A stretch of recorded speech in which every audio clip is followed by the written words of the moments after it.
तू काम कर, तेरा भरण पोषण मैं करूंगा। सेठ जी भीषण गर्मी थी, सेठ जी ने बालक से बोला कि एक गिलास पानी ला। अब बेटा तुरंत जाकर के ठंडा ठंडा पानी ले गया और उसने सेठ जी को पिला दिया। देखना जब मन का नहीं होता तो कैसा होता है। सेठ जी को पिलाया, सेठ जी संतुष्ट, सेठ जी ने 1 रुपया उसको दिया। चलो उसने तुरंत मेरी जो प्यास लगी थी उसको बुझाया। कुछ देर भीषण गर्मी थी जैसे अभी पड़ रही है। सेठ जी को पुनः प्यास लगी, सेठ जी ने फिर आवाज लगाई, दोबारा लेकर के पहुंचा, पर पानी पहले से थोड़ा सा ठंडा था। सेठ जी ने थोड़ा सा मुंह बनाया, कुछ देर बाद फिर आवाज लगाई, वो किसी काम में व्यस्त था। सेठ जी ने फिर चिल्लाया, पर इस बार सेठ जी का जो स्वभाव था पहले से बहुत ही अलग था। जैसे ही वे बालक जल लेकर के आया, सेठ जी के करकमलों में दिया, और सेठ जी ने जैसे गिलास पकड़ा, पहले तो गिलास फेंक के मारा, थोड़ा सा एक घूंट लिया और गिलास फेंका। कैसा मूर्ख है तू, इतना गर्म पानी लेके आया है इतनी भीषण गर्मी में। क्या करता, जल वही था, जल में परिवर्तन नहीं था, पर सेठ जी के स्वभाव में परिवर्तन आ गया था। क्यों?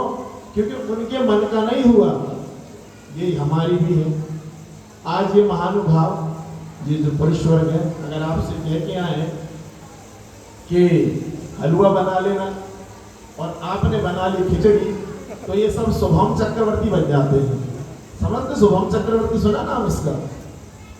उसने भी क्या किया था, क्रोध के वशीभूत होकर के अपने बावर्ची खाने में जो भोजन था उसको थाली फेंक के मारी थी, जिस कारण से उसके प्राण चले गए थे।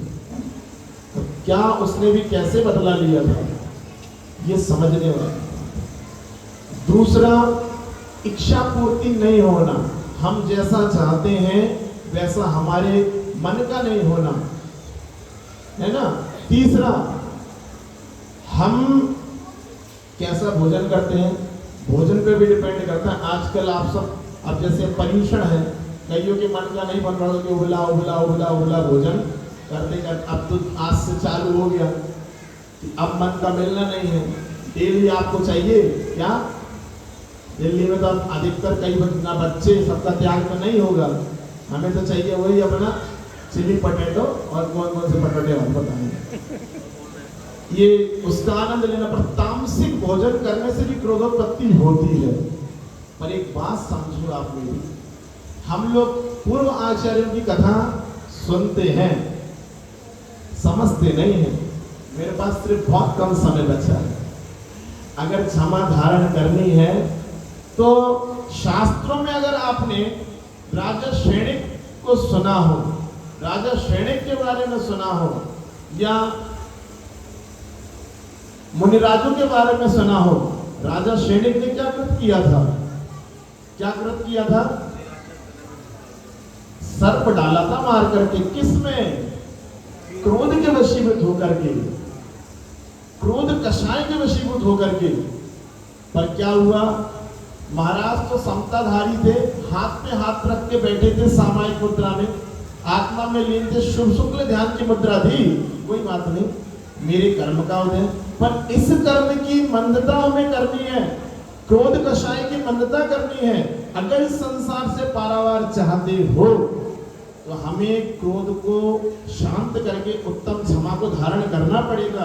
क्योंकि ये जो आपके सामने 1 2 3 4 और उधर 24 भगवान बैठे हैं, है ना, मूर्ति रूप में, उनने भी 10 लक्षण धर्म को धारण करके, उत्तम क्षमा को धारण करके, अगर मान लो पार्श्वनाथ भगवान के ऊपर 10 भवतक जिस पर पैर हुआ पीड़ाएं देकर मन मानी, अगर वे भी चाहते तो बहुत कुछ कर सकते थे। कर सकते थे कि नहीं कर सकते थे, बताओ? कर सकते हो? शेर के आगे सवा शेर होता है? नहीं होता है। होता है कि नहीं होता?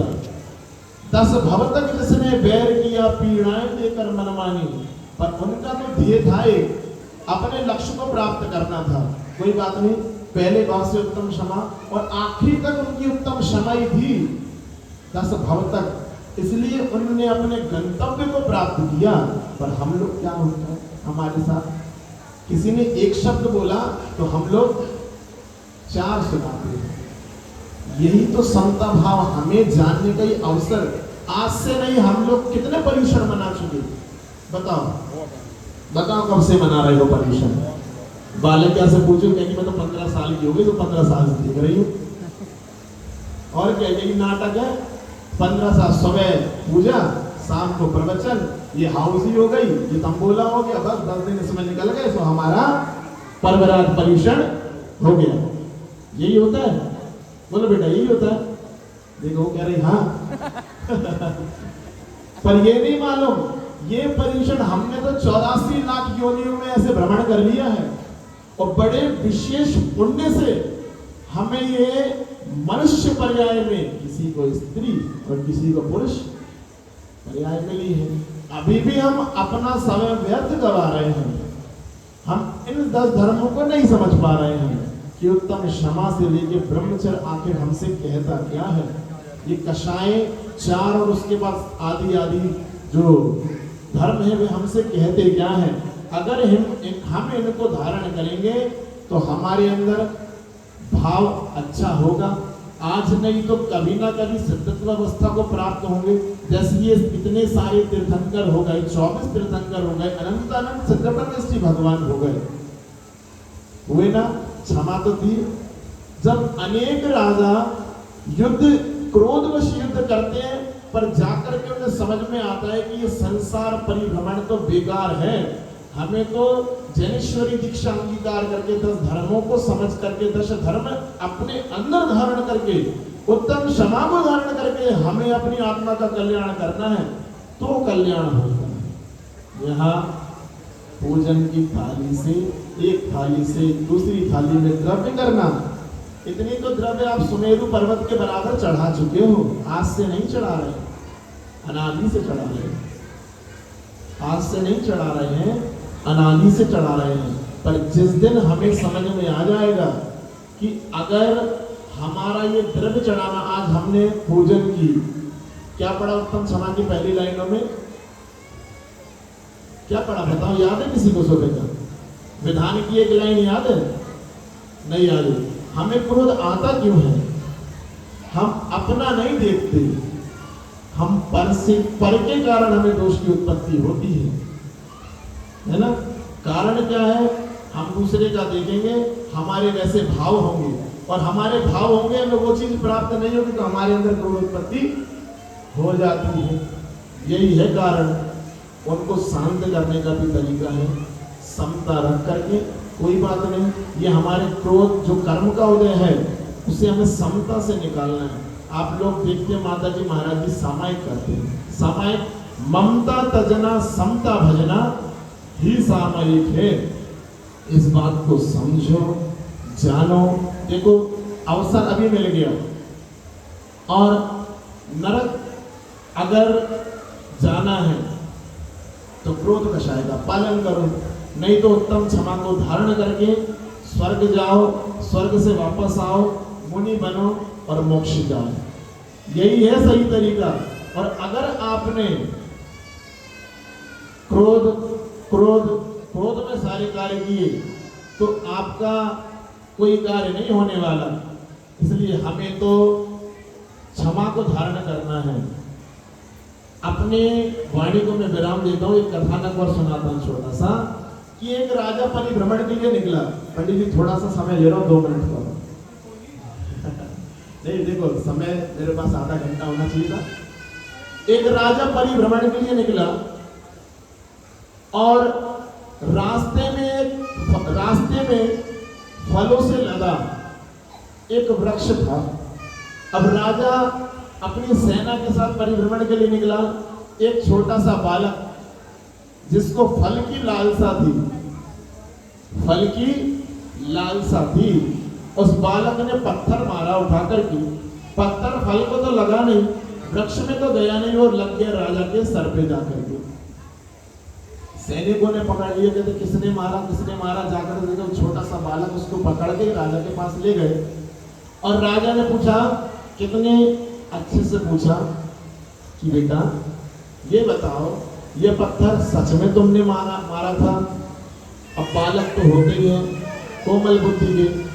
उन्होंने बोला जी राजा जी, ये पत्थर मैंने ही मारा था, पर मेरा उद्देश्य आपको नहीं चोट पहुंचाना नहीं था। वह जो आम्र वृक्ष लगा था, आम्र समझ गए? अब तो चले गए। आम का जो वृक्ष लगा था, उधर से मुझे आम तोड़ना था और वह पत्थर आपको लग गया। वो मुझसे जानबूझकर मैंने नहीं किया, जाने अनजाने में गलती हो गई, मैं उसके लिए क्षमा चाहता हूँ। राजा उसकी सत्यवादिता देख करके उसको क्षमा याचना करता है। आप समझना कि क्षमा कैसी होगी। जिस धरती पे आप भजन देकर के बैठे हो, जिस धरती पे, कहते ना धरती के बोझ, कहावत कहते ना आप लोग, जिस धरती पे आज भजन देकर के बैठे हो, उस धरती से वजनदार आप तो हो नहीं, पर उसकी क्षमा देखो। वृक्ष की क्षमा देखो कि वृक्ष के ऊपर कोई कितनी भी कुल्हाड़ी चला दे, पर वृक्ष जैसा का तैसा खड़ा रहता है। वह कोई वार करता है क्या? ऐसी ही क्षमा हमें भी धारण करनी है।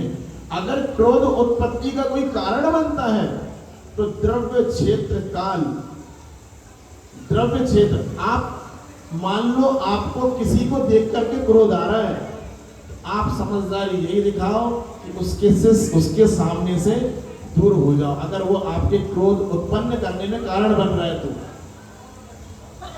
आपका भाव थोड़ा सा बदलेगा जरूर, आपके कर्म बंध में कमी आ जाएगी। और अगर हो सके तो उसी समय आप पंच परमेष्ठी का स्मरण करें, नमोकार मंत्र का स्मरण करें।